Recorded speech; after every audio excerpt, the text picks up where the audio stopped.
High বন্ধু, কেমন আছো? আশা করি ভালো আছো।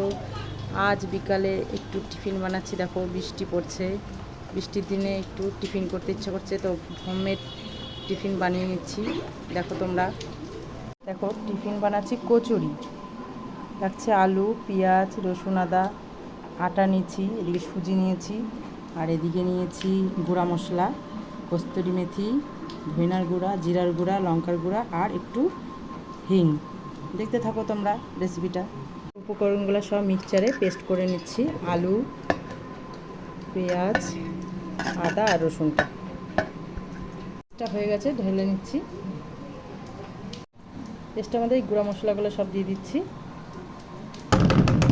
সুজিটা ভিজিয়ে রেখেছিলাম, সুজিটা দিয়ে দিচ্ছি। উপকরণগুলো একটু মিশিয়ে নিচ্ছি। স্বাদ মতো নুন দিয়ে দিচ্ছি, একটু হলুদ দিয়ে দিচ্ছি, খাবার সোডা দিয়ে দিচ্ছি, দিব। হয়ে গেছে, এখন একটু তেল দিয়ে ভিজিয়ে রাখবো। 5 মিনিটের জন্য ঢেকে রাখছি। বের করে নিয়েছি, এখন বেলে নিব।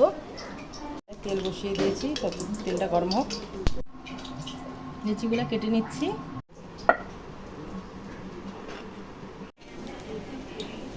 কচুরি ভাজা হয়ে গেল, আরও ভাজবো, দেখতে থাকো তোমরা। বন্ধুরা, আমার কচুরি তৈরি হয়ে গেছে। বিকালবেলার টিফিন কেমন হয়েছে জানিও। তোমরা বাড়িতে ভালো লাগলে করে খেতে পারো।